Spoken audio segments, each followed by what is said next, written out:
शिवतीर्थ रायगडावरती पहिल्यांदा सहर्ष स्वागत आहे। पहिल्यांदा माझी ओळख करून देतो। माझं नाव आहे गणेश चंद्रकांत गोरे। गेले 12 वर्ष झाली त्या रायगड भूमीवरती मी गाईड म्हणून काम करतो। माझ्या कोल्हापूरमध्ये पुण्यामध्ये रायगड किल्ल्यावरती 5 वेळा प्रशिक्षण करून मी रायगड जिल्हा परिषद गडावरती गाईड म्हणून काम करत आहे। साहेब, रायगड किल्ला तुम्ही याच्या अगोदर कधी पाहिला असेल नसेल, पण माझ्यासोबत तुम्ही पहिल्यांदा फिरताय।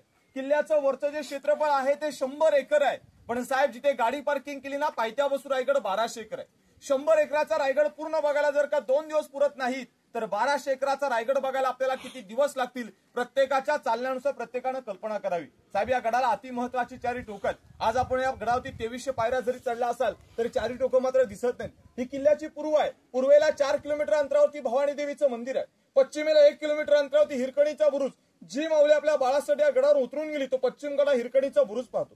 रायगड रोपणे जे लोक येतात ती रायगडाची दक्षिण बाजू, याला काळकाईचा खळगा म्हणतात। लोक अवघ्या 4 मिनिटांमध्ये एका यंत्राचा वापर करून गडाच्या बॅक साईडने गडाच्या माथ्यावर चढली।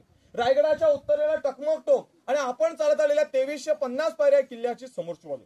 पहिल्या सिमेंटच्या पायऱ्या होत्या 1460। युट्यूबला वगैरे कुठेतरी पाहिलं असेल तर तुम्ही गाईड कसं काय 2300 सांगतो। संभाजी महाराजांच्या अथक प्रयत्नातून मागील 3 ते 4 वर्षापासून या दगडी पायऱ्या पूर्णत्व केलेल्या आपण पाहिल्या असतील, फक्त पायऱ्यांची हाईट कमी केलेली आहे।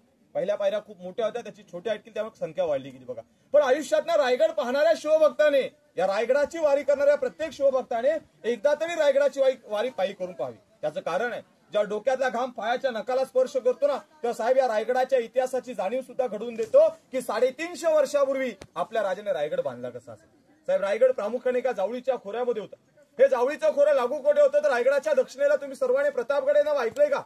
त्या प्रतापगडाच्या पायथ्यापासून सह्याद्रीच्या कोकण दिव्यापर्यंत संपूर्ण भूभाग दरीखोरं म्हणजे जावळीचं खोरं। साहेब, जावळी तुमची, आमची, जिजाऊंची आणि शिवबांची होती, पण मराठ्याची पहिली राजधानी राजगड। राजगड किल्ल्यावरून जावळीच्या चंद्रराव मोऱ्याने एक प्रेमाने पत्र लिहिलं की जावळीचे मोरे आपण दोघेही मराठी आहोत, दोघे मी अखंड स्वराज्य निर्माण करूया। पण जावळीचे मोरे फार उद्दिष्ट होते। त्यांनी छत्रपती शिवाजीराजांना एक उलट पत्र लिहिलं। पत्रात उल्लेख केला होता की तुम्ही कसले राजे, तुम्ही स्वतःला राजे समजून घेणारे कोण? या जावळी प्रांताचे खरे राजे तर आम्ही आहोत। याला जावळी तर जाल गवळी, उद्याच असेल तर राजाची या, तुमच्यासाठी दारुगोळा तोफखाना सज्ज असं मराठ्यास उल्लेखून बोल। मराठे कोणासमोर झुकले ना वाकले, पण आत्ताचा शेर आहे की अंधाराला घाबरत नाही, अंधाराला घाबरत नाही तर त्या आभाळाची साथ आहे, मोडेल पण वाकणार नाही। हीच तर खरी मराठ्याची जात आहे, हीच तर खरी मराठ्याची जात आहे। छत्रपती शिवाजीराजांनी निवडक 154 सरदार घेतले, जावळी खोऱ्यावरती आक्रमण केलं। सूर्याजी काकड्यांच्या हस्ते जावळीच्या चंद्रराव मोऱ्यांचा भाऊ हनुमंतराव मोरे मारला गेला, पण साहेब तेथून पळ गाठणारा जावळीचा मोरे या रायरीच्या डोंगरावरती मुक्कामी आला। शिवाजी महाराजांनी रायरीला 3 महिने वेढा दिला। अखेर 15 मे 1656 जावळीच्या मोऱ्यांकडून रायरीचं प्रांत राजाने जिंकलं। साहेब, 56 ते 70 14 वर्ष रायगड बांधायला लागले। मग 14 वर्षामध्ये किल्ल्यावरती बांधावं काय? ज्या दगडी वास्तू तुम्हाला किल्ल्यावर बघायला भेटतील अशा 350 इमारती या गडावर आहेत।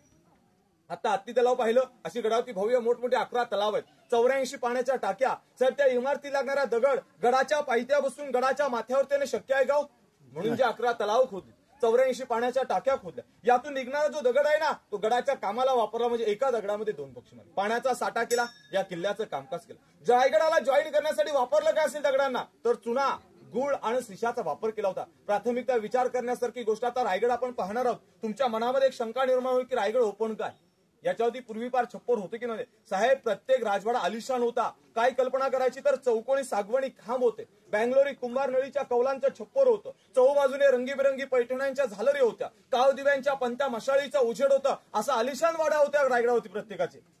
पण एकच वैभव, एकच संकल्पना इंग्रजांनी निर्माण केली की सर्व उद्ध्वस्त करण्याचा प्रयत्न केला। रायगड रोपवेच्या शेजारी एक डोंगर आहे, या डोंगराचं नाव आहे पोटल्याचं डोंगर, आणि या पोटल्याच्या डोंगरावरून तोफेचा भडीमारा केला। पहिल्यांदा गडाचं दारू कोठार जाळलं। रायगड किल्ला इतिहासाच्या नोंदीप्रमाणे साहेब 11 दिवस जळत होता।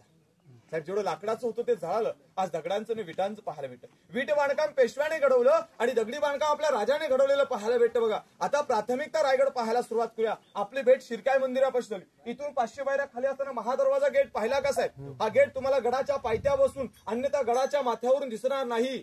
जोपर्यंत जो मावळा गडावरती पायी मार्गाने मार्गस्थ होत नाही, त्यातून प्रवास करत नाही, तोपर्यंत त्याची रचना सांगू शकत नाही की नागमोडी एका गोमुखी आकारासारखा पाहतो।